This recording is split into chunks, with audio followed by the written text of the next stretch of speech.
Gareth Hogan is the General Manager of the Making Waves Foundation, a national charity that uses sailing to empower young people with a disability and those experiencing disadvantage. Through its flagship programs, including Winds of Joy, Winds of Change, and Wright of Passage, to name a few, the foundation provides safe, inclusive, and transformative sailing experiences across Australia's eastern seaboard. Gareth leads the organisation with a strong focus on strategic growth, sustainability and stakeholder engagement, ensuring the foundation continues to expand its reach and impact within the community. I'm Ian Bunston. Welcome to Monday Matters. Welcome, Gareth. Great to have a chat with you this morning. Thank you, Ian, and really appreciate yourself giving us the opportunity to speak. So thank you very much. Gareth, what changes have you seen in the areas of confidence, well-being, or opportunities for young people after taking part in sailing experiences with your foundation?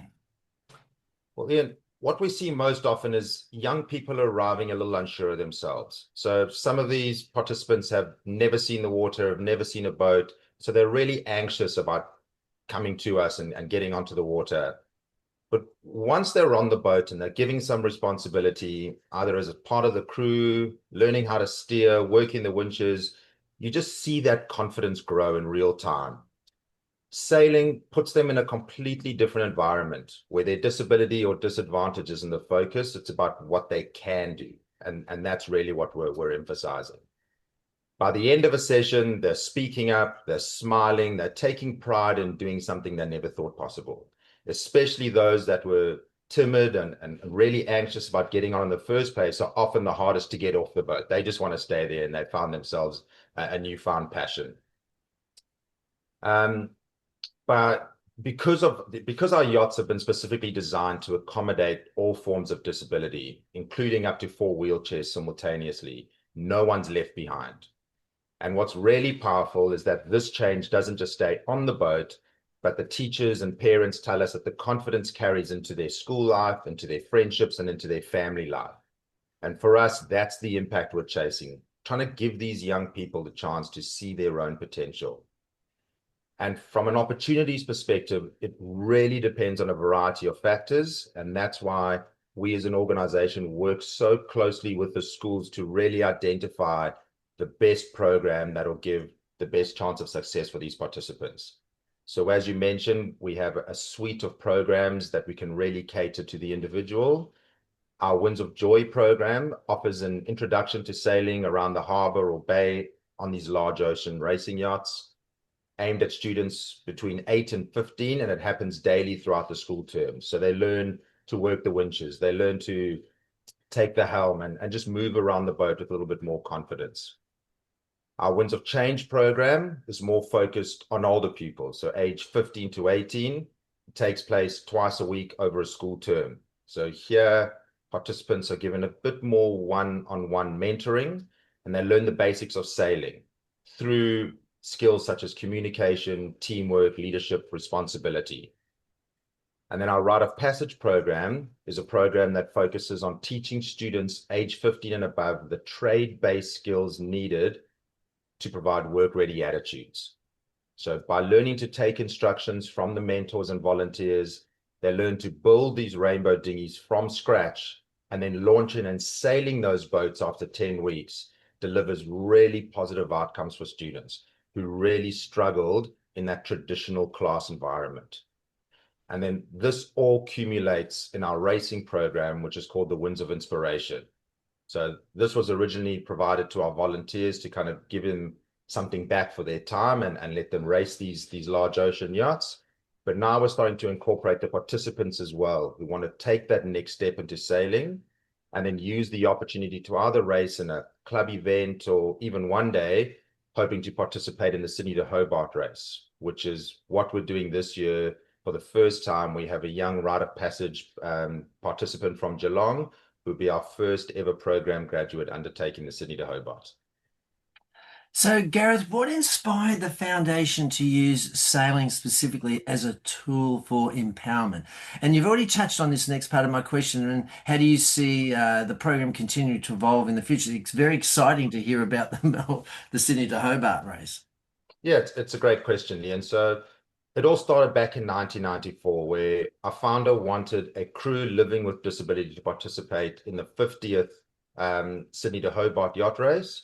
So it was a challenging concept considering how isolated disability was 30 years ago, and specifically disability and sailing were not a thing that was really happening at that stage. But they succeeded and showed that what is possible when people with disability are given that opportunity. So through the sheer grit and determination, this crew laid the pathway for what is now the Making Waves Foundation. So 30 years later, delivering inclusive programs to more than 5,000 participants every year. And our goal is doubling that by the end of 2026.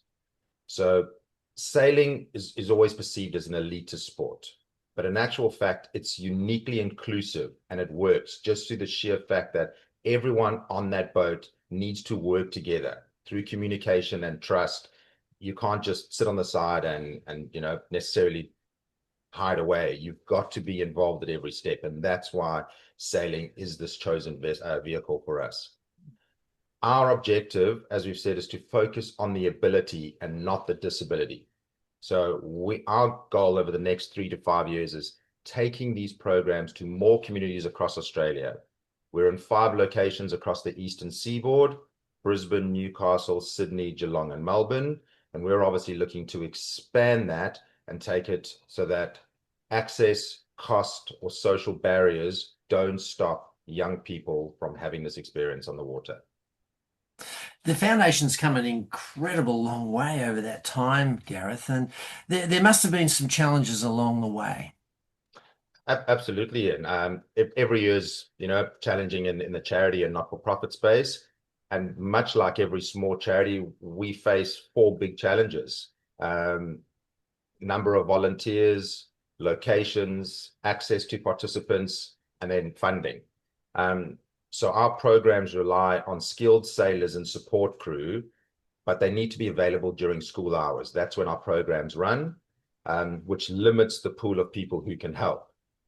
But every volunteer who steps onto the dock makes that difference between a boat sitting idle and a group of young people heading out for the adventure of a lifetime. And we couldn't do this without our amazing pool of 300 volunteers across the 5 ports. Our program location, so Winds of Joy, Winds of Change, and Winds of Inspiration, all need big yachts, open water, and then facilities that are truly accessible. We need to be able to get participants in wheelchairs and with physical disabilities out to the boat and onto the boat safely. So we need to work with partners such as the yacht squadrons and the yacht clubs that are facilitating and partnering with us at the moment. So sorry, I've just lost my train of thought. So the locations, the Wright of Passage, we're very lucky that we've readapted the Wright of Passage program to be really flexible.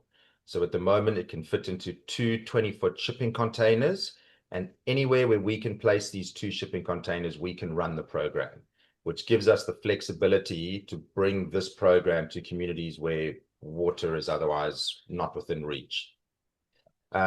Participants, obviously we need participants to be put onto the boats and enjoy our programs.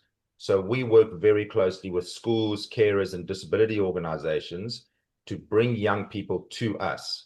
And that's obviously a challenge for them in terms of timetables, transport, and resourcing. But our school partners are extraordinary. They see the impact. They come back year after year with new groups, which is one of the best signs that what we are doing as an organization really matters to them. And then finally, as all not-for-profits at this stage, we require funding. So we're grateful for every dollar of support, but most of it at this stage is tied to specific projects. So what we're trying to do is diversify that funding to become more untied, which gives us, covers our core costs, but also lets us respond quickly to changing opportunities or new opportunities, new locations that may not have been foreseen, but pop up, and then we require that untied equity to obviously move quickly. So to get there, we're trying to diversify our program and our funding, working with corporate partners, building events, fundraising events, program events, and sharing the stories through platforms such as Monday Matters of how our impact and what powerful support that means when we can get to that untied funding. Mm. Now, I'm going to come to location in a moment about, say, Melbourne and Geelong, because a lot of our participants here today are from that space or that location. But before I do, how do you actually measure the success, say, beyond the individual sailing experiences with the folk that you have come on board? And what long-term impact do you hope to leave on the broader, wider community from what the foundation does? Sure. So for us, success is measured by more than just how many people step on board. I mean, yeah, we celebrate those numbers. We're currently doing 5,000 participants per year. We're looking to expand that to 10,000 by the end of 2026. So it's a massive jump, but it's something we truly believe we can do and should be doing. But the real measure that we're looking to focus on is that ripple effect. So when a young person comes on board or gains that confidence on the boat, their teachers notice, their families notice, and their peers notice. And that change then radiates outwards, creating a community that's more inclusive, supportive, hopeful, and just looking to give people more opportunities. So longer term, our legacy is about shifting these perceptions. We want to show that inclusion isn't just possible, but it's powerful. Mm. People living with disability or disadvantage can thrive, can contribute, can inspire when they're given the chance.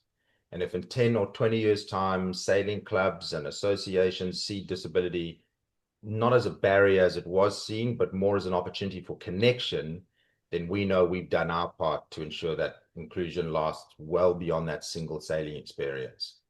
And we want to see more of our participants progress through our pathways, fall in love with sailing first and foremost, and use it as the vehicle that connects them with mainstream community, whether in a recreational club environment or as part of the Making Waves team that race from Sydney to Hobart every December.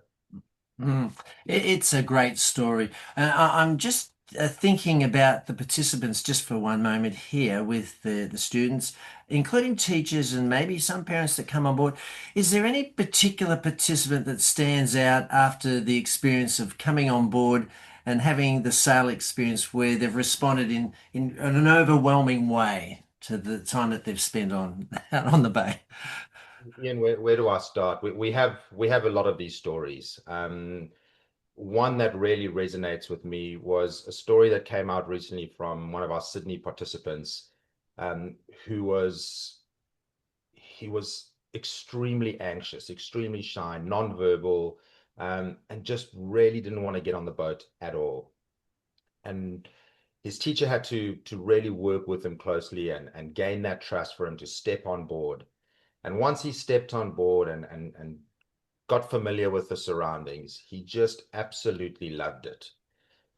And the story that's come out of that is 2 years on, when that person, when that young participant is struggling in school, if he feels he can't get through the classwork, or if he feels he's having a bad day on the playground, that teacher reminds him, and her words really resonate, was, mate, if you can sail a 52-foot yacht through Sydney Harbour, you can get through this challenge. And it's given him that confidence to think, I didn't think I could do that, but with a little bit of support and a little bit of empathy, I succeeded.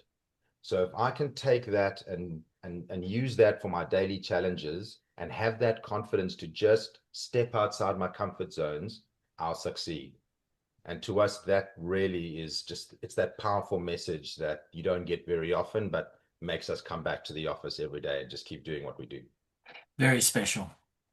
Gareth, Sydney Harbour is one of the most beautiful anchorages in the world, if not the most beautiful. I mean, what is it like for you? What feelings does it conjure up in you when you're out there on the harbour? Sydney Harbour, can see the Opera House maybe in the Harbour Bridge, and you've got a wonderful group of participants who have got challenges in life, and you're out there with them. What type of feelings are created in you? Yeah, it's that feeling of being grateful for what we have around us, being grateful for being able to give the opportunities and really focus on providing opportunities to someone who does not have it. Like, we can take it for granted that, we step outside our offices down in Darling Point. We're very fortunate of where we are. And we're very fortunate to have the boats that we have in all of our ports.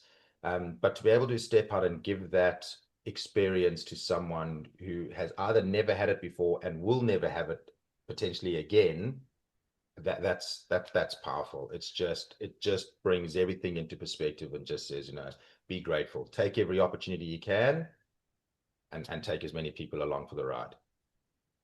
Gareth, I mentioned location before. Many of our viewers here from Melbourne, and also we've got some from Geelong as well. Now, you mentioned the foundation uses or does work in these areas.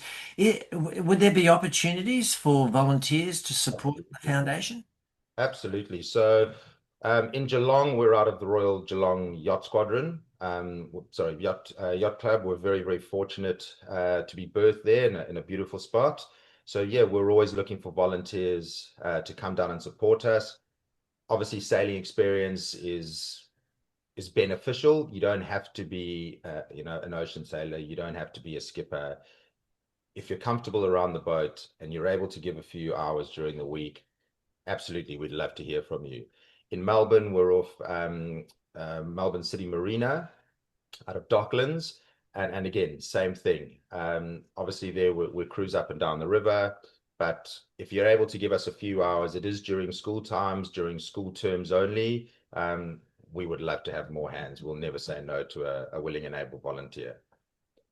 Gareth, what a great story, and what an impact you're having on a particular section of our community in such a profound way. And it must be an absolute joy for you to see the faces, expressions, responses of those participants after a day out or whatever it may be out in on the harbour or the bay. Thank you so much for sharing your story this morning and being our guest here at Monday Matters. Ian, again, thank you so much for having us. We really appreciate it, being able to share our story, and thank you for what you do, bringing good stories to common people every day. We really appreciate it.